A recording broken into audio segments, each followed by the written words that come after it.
Yes. So whenever reactant से product का formation हो रहा है and there is only one reactant which is getting converted into the product, one product. तो in general delta S जो होगा इस process का that is going to be the same, ठीक है, और the same as in the delta S is going to be zero, almost zero. If not zero, वो बहुत ही minute positive या negative रहेगा which will not impact us much, ठीक है. अब प्रोसेस अगर स्पॉन्टेनियस है किसी पर्टिकुलर डायरेक्शन में, जैसे फॉरवर्ड डायरेक्शन है, तो इसका मतलब डेल्टा एच फॉरवर्ड डायरेक्शन में नेगेटिव हो.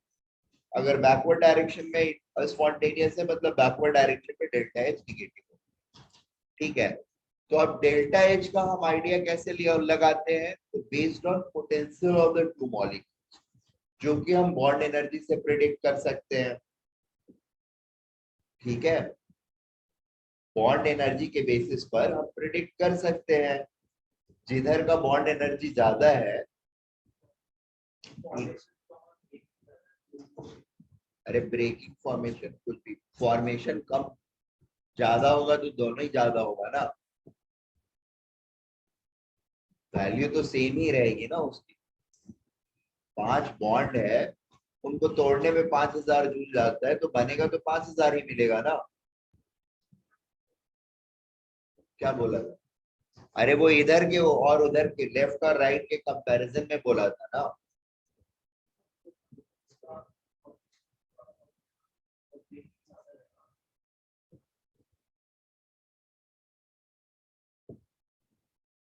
फॉर्मेशन और ब्रेकिंग किसी भी मॉलिक्यूल पर, तो अलग अलग में फॉर्मेशन और ब्रेकिंग कैसे.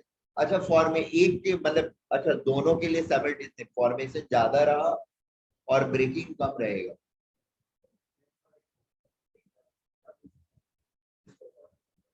हाँ ठीक, फिर ठीक, ओके. तो इन शॉर्ट बॉन्ड एनर्जी अगर राइट हैंड साइड यानी प्रोडक्ट की बॉन्ड एनर्जी अगर ज्यादा है, दैट मींस जीरो लेवल से वो ज्यादा नीचे आया हुआ है और इधर का कम नीचे आया हुआ है, मतलब डेल्टा एच निगेटिव है, फॉरवर्ड डायरेक्शन में आगे जाएगा. लेफ्ट साइड का बॉन्ड एनर्जी ज्यादा है, राइट साइड का बॉन्ड एनर्जी कम है, यानी प्रोडक्ट की बॉन्ड एनर्जी का सब कम है और रिएक्टेंट के बॉन्ड एनर्जी का सब ज्यादा है, ठीक है. That means delta H is positive in forward direction. तो इस केस में क्या होगा, हमारा बैकवर्ड प्रोडक्ट जो होगा that is going to be more efficient, more ये वायबल, ठीक है. यही चीज मैंने उस दिन भी बताई थी और हमेशा बताऊंगा, आगे भी बताऊंगा रिएक्शन मैकेनिज्म के टाइम, ठीक है. बोलो.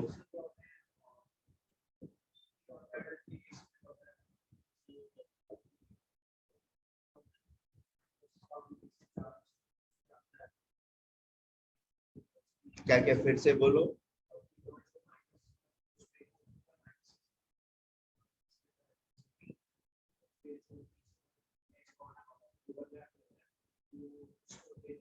हम्म.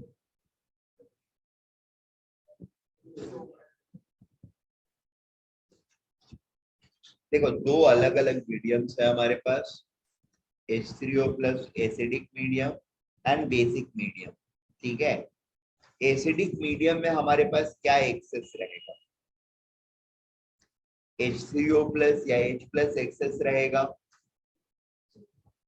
तो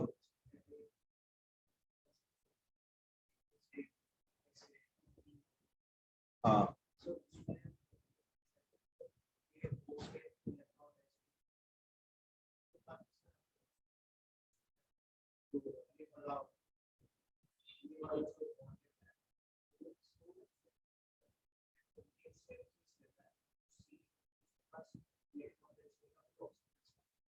एसिडिक मीडियम वाला डिस्कस कर रहे हो या बेसिक. नहीं नॉर्मल नहीं होगा, नॉर्मल तो होगा ही नहीं, एसिड या बेस ही रहेगा. एक सेकेंड, प्लस H2O. अच्छा वाटर के अंदर में हाँ ठीक है, अब बोलो, दिख रहा है मुझे। हाँ बोलो। हाँ ये भी बेसिक मीडियम ही है बाय द। एक सेकेंड रुको। और H प्लस हुआ माइनस माइनस,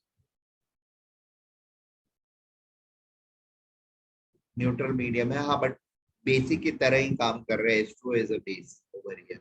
हाँ बोलिए। यहाँ से H बाहर निकला है, इस वाले इस जगह से H बाहर निकला। हाँ हाँ। O माइनस को कैसे हाइड्रोजन मिलता है यहाँ पे? इस तरह के H3O मॉलिक्यूल जो रहेंगे उसमें से वो H एक्सट्रैक्ट करता है।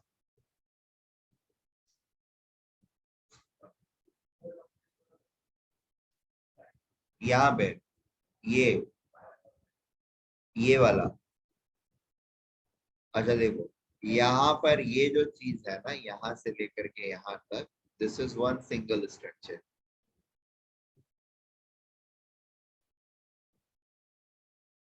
आप लोगों को ध्यान होगा या नहीं होगा मुझे ध्यान नहीं है।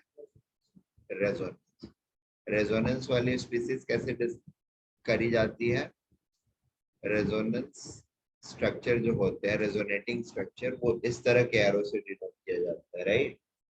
और बाकी रिएक्शन या प्रोडक्ट इक्विलिब्रियम जो है ये बाकी सारी तरीके से डिनोट किए जाते हैं। तो this is one single product, these are two different resonating forms of this molecule. ठीक है, हाँ बोलिए आप।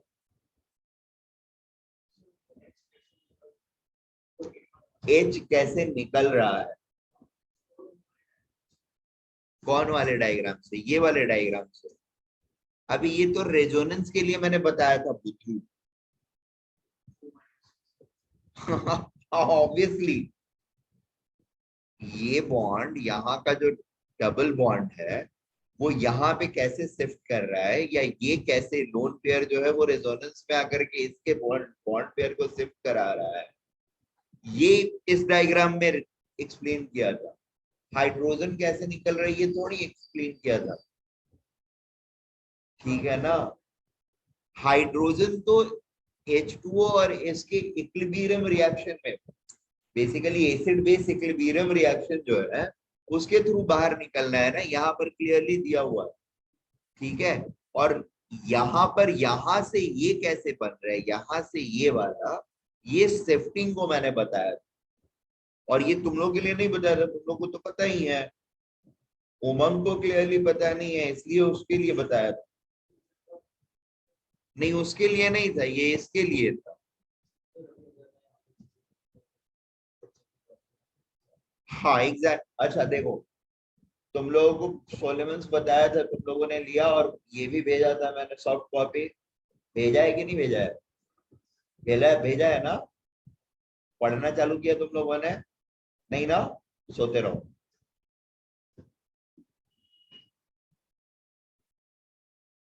ठीक है, गुड।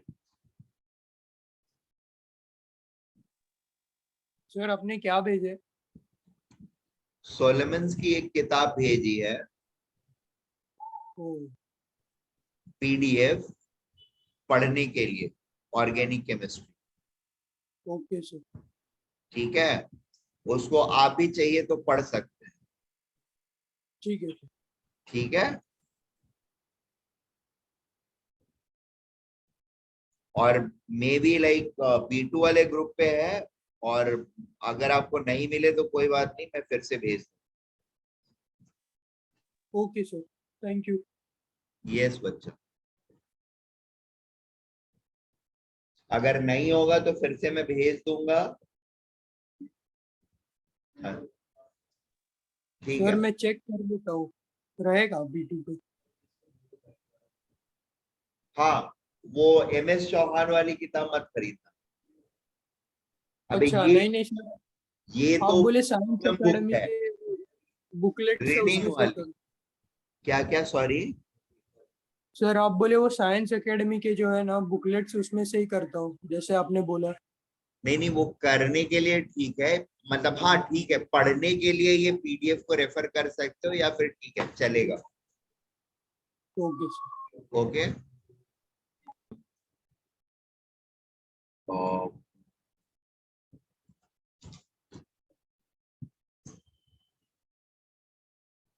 हाँ, इसमें मैं एक छोटी सी चीज ये सोचने के लिए आप लोगों को बता रहा था कि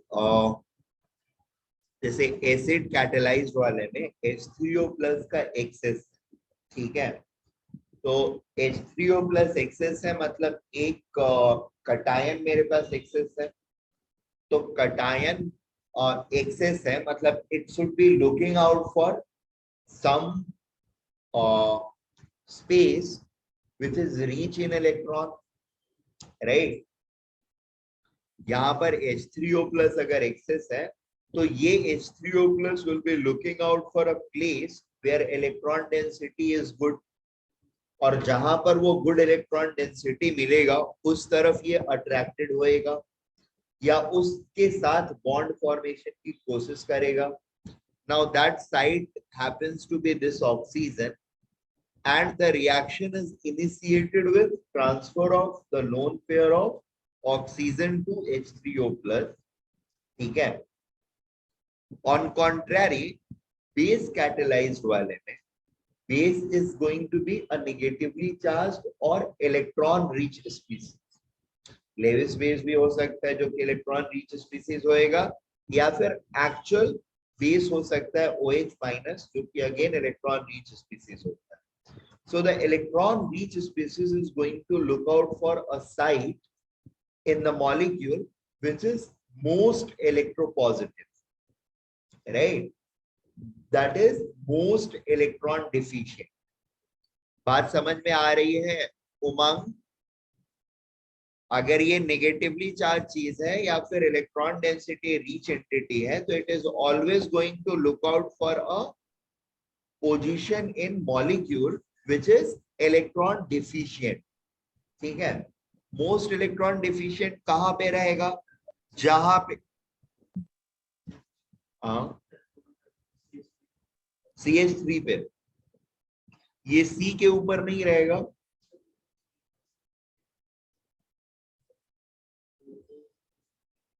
हाँ, अच्छा ऐसा मैंने बोला था इसलिए याद है. गुड, ठीक. सी बीइंग अ साइड, यहां से इलेक्ट्रॉन पुल कर रहा है ऑक्सीजन, ये खुद भी अच्छा खासा पॉजिटिव होता है, ठीक है, बट इसकी पॉजिटिविटी एक्चुअली ये साइड में कार्बन जो अटैच्ड है इनसे इंडक्टिवली पुल की वजह से थोड़ा कम हो जाता है. दूसरा रीजन ये होता है कि अगर B माइनस को मैं डायरेक्टली इस कार्बन पे अटैच करता हूं तो मुझे कोई रेजोनेंस स्टेबलाइजेशन जैसी चीज नहीं मिलेगी. ठीक है. Potential energy of that transition state is going to be quite higher. Stabilisation जैसी चीज नहीं मिलेगी, रेजोनेंस स्टेबलाइजेशन. सो ये B माइनस यहां से H प्लस को एक्सट्रैक्ट करता है, या OH माइनस यहां से H प्लस को एक्सट्रैक्ट करता है, which can then form the resonating structures or a structure which is capable of performing resonance, which leads to its stabilization. ठीक है ना. And then afterward obviously it extracts H plus from H2O so that it can form the enol. ठीक है.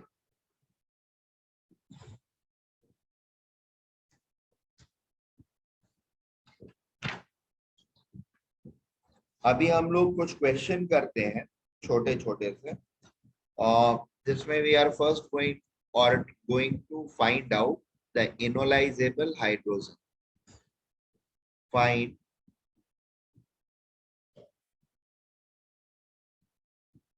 Find out the number of enolizable H plus or H plus in following compounds.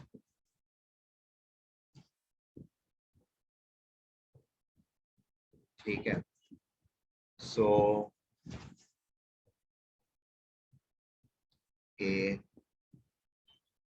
HCHO ये देखने में इस तरह का होता है, hydrogen C double bond OH, B CH3 C double bond O CH3,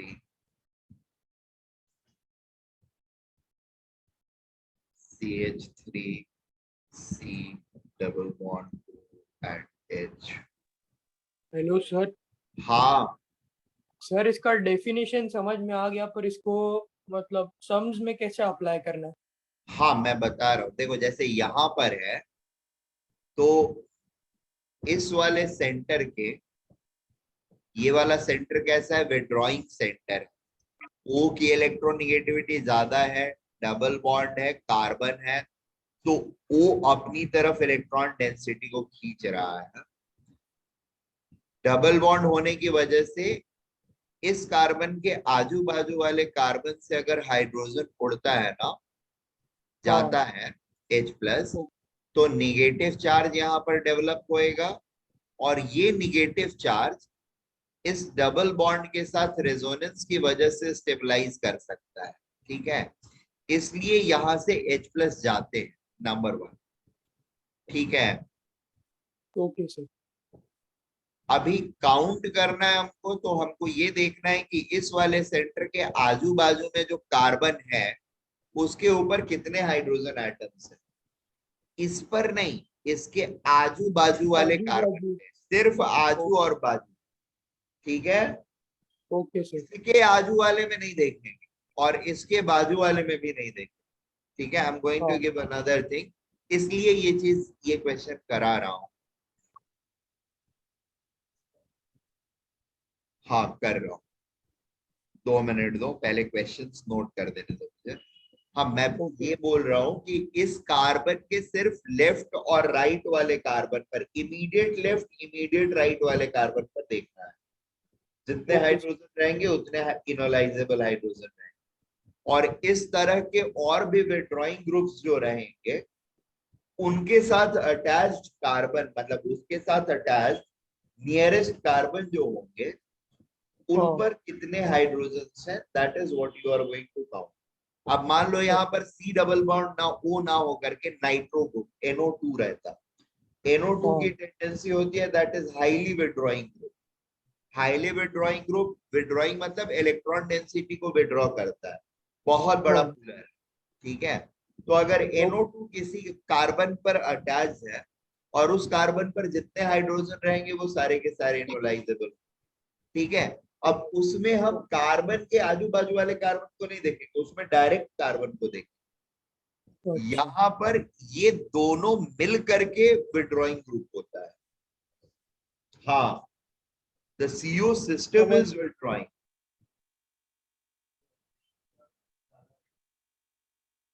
NO2, हाँ, good, thank you sir. Okay बच्चा।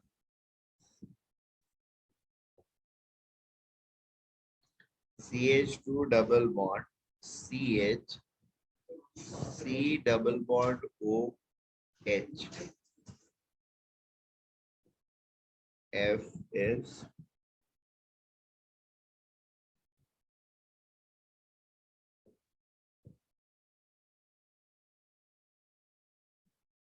अच्छा हाँ ठीक है, ये बनाते जाओ फिर। रीजंस वगैरह भी एक्सप्लेन कर देता हूँ। CH3 C double bond CH2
क्या? हाँ, OMe, MaCH3। Me का मतलब होता है methyl, which is nothing but CH3।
अच्छा, ये अगर पूछ सिर्फ बना दिया मैंने, इसका मतलब क्या है? Again this is methyl. ठीक है ना? सिर्फ पूछ बना के छोड़ दिया मतलब मिथाइल।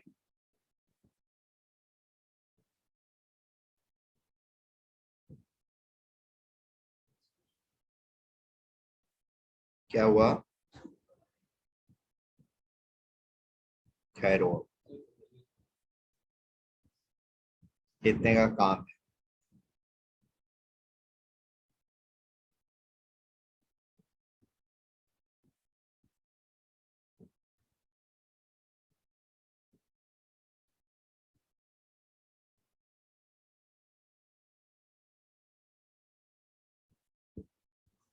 और लेक्चर की शुरुआत में कभी भी मेरे से ये मत पूछा करो कितने देर का लेक्चर लेने वाला। मुझे बहुत जोर से गुस्सा आता है। मुझे ये बता दिया करो कि मेरा ये कंस्ट्रेंट है सर। ठीक है ना? तुम टाइम टेबल बना लेते हो लेक्चर अटेंड करते हुए।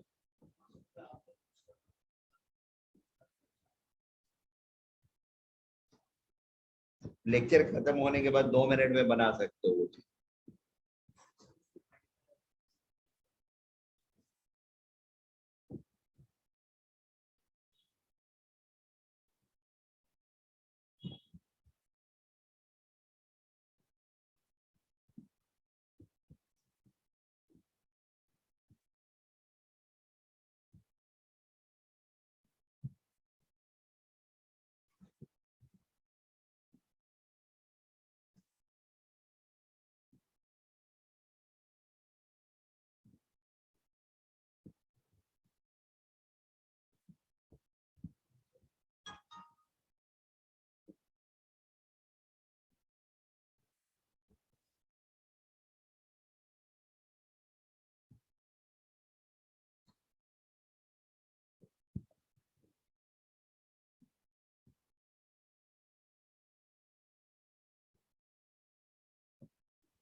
एक सेकंड, मुझे पहले ड्रॉ करने हैं सारे question.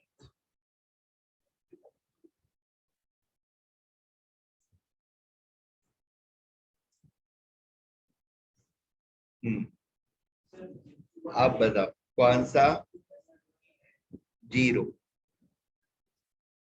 Bridged hydrogens are not capable of doing enolization. Enolisation क्यों होता है? वो हटेगा, यहाँ पर नेगेटिव चार्ज आएगा, वो इसके पाई ऑर्बिटल के साथ पैरेलल होएगा और पैरेलल हो करके फिर रेजोनेंस करेगा। ठीक है, यहाँ पर वो चीज पॉसिबल नहीं हो पाता। क्यों? क्योंकि ये जो कार्बन है वो कंस्ट्रेंड कार्बन है, it can not reorient itself. यहाँ पर इसके लिए फ्री रोटेशन पॉसिबल नहीं है। बाकी जगह जो कार्बन था सिंगल बॉन्डेड था, it was capable of rotating. जहां से H निकला वो वाला ऑर्बिटल जो यहाँ पर पैरेलल ऑर्बिटल है, उसके पैरेलली ओरिएंट कर सकता है, रोटेट करके, राइट, सो दैट रेजोनेंस को अलाउ करे। यहाँ पर ये रोटेट नहीं कर सकता है, इसलिए अलाउ नहीं करेगा रेजोनेंस, इसलिए इनोलाइज में नहीं। That gives you an insight about the fact that it's not just the withdrawing capability of this oxygen which is making the or which is leading to the enolizable hydrogen. Rather, it is also the ability of carbon to reorient itself or its orbitals so that the conjugation can be facilitated. ठीक है? If conjugation cannot be facilitated due to some reason or the other, the enolization ability is going to subside. ठीक है ना? चलो, ये छोटी छोटी informations होती हैं जो हमें बड़े रिएक्शंस को कंट्रोल करने में हेल्प करती हैं। PQR वैसे ही जैसे ये वाला है, बस यहाँ पर दो पूछ नहीं लगे हुए हैं। ये वाला ना, ये वाला 4 साइडेड है, 1 2 3, सॉरी 3 ही साइड है, और ये वाला 1 और 2 है, ये बाईसाइक्लो है। ये वाले की बात कर रहे हो? इसको बात किसकी बात कर रहे हो? इसी की बात कर रहे हो ना? दिस इज बाई ऑक्सीजन के बाजू वाला ना, ये वाला ना? नहीं, 3 साइडेड है, 1 साइड 2 साइड 3 साइड 4 साइड और 5 साइड, इसको काउंट कर रहे हो? ठीक है, एक साइकिल में 5 साइड और दूसरे साइकिल में 3 साइड। बट ये बाईसाइक्लो है तो 3 रिंग्स इसके माने जाते हैं, 3 चेन्स रहेंगे, 1 चेन 2 चेन और तीसरा चेन। नहीं, 5 वाला नहीं, ये 3 का चेन है, ये भी 3 का चेन है और ये 1 का चेन है। क्या क्या? तो हाँ, नेमिंग के अकॉर्डिंग ही करूंगा ना मैं, और कैसे करूंगा? अच्छा ठीक है, तो वैसे देख रहे हो तो ठीक है, ये 5 का चेन है और उसमें ये 2 का पूंछ पीछे नीचे लटका हुआ है, so it can be drawn like this also. Okay, वैसे बोल रहे हो तो फिर ऐसे एक बना दो, यहां से एक ऐसे अटैच करो, सेम थिंग। हाँ, नोट कर लिया आपने? उमंग कहाँ तक किया? हाँ सर, एक मिनट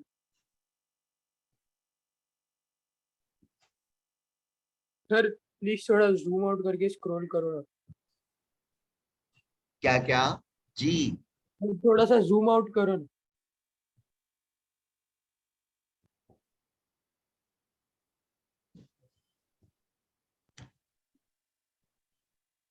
ऊपर का करना है, नीचे का नोट करना है?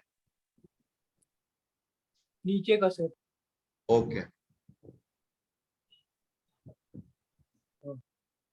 फर्स्ट वाले स्ट्रक्चर में there is no enolisable hydrogen, क्योंकि दोनों हाइड्रोजन इस कार्बन के साथ डायरेक्टली अटैच्ड है, यानी इस कार्बन के अंदर sp2 हाइब्रिडाइजेशन है, sp2 हाइब्रिडाइजेशन है, 3 बॉन्ड, दो मतलब ये डबल बॉन्ड सिंगल बॉन्ड होने की वजह से 3 ही बॉन्ड बन रहे हैं, 3 बन रहे हैं इसलिए, और दिस इज sp2 हाइब्रिडाइज, और sp2 हाइब्रिडाइज होने के साथ ये बॉन्ड स्ट्रॉन्गर रहेंगे। Next thing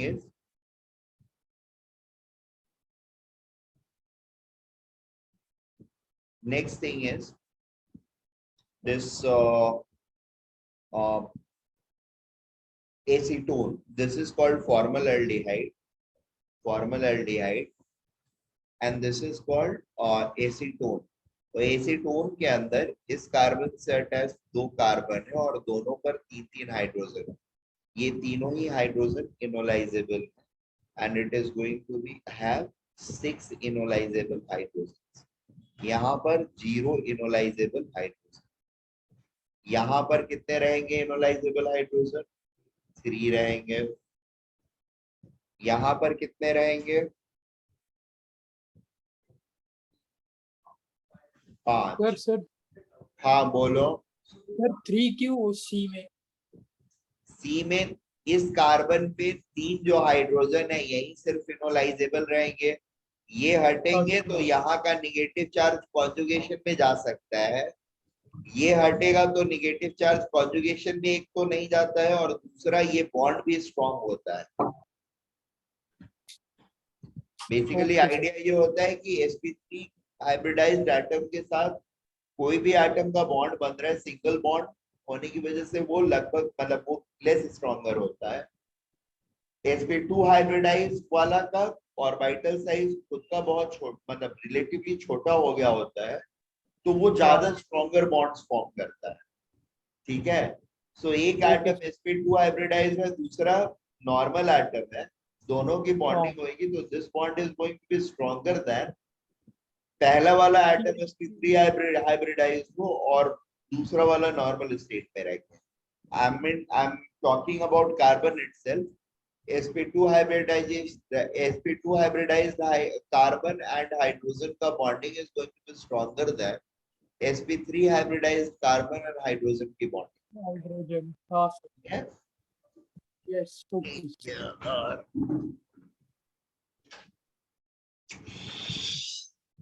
Oh.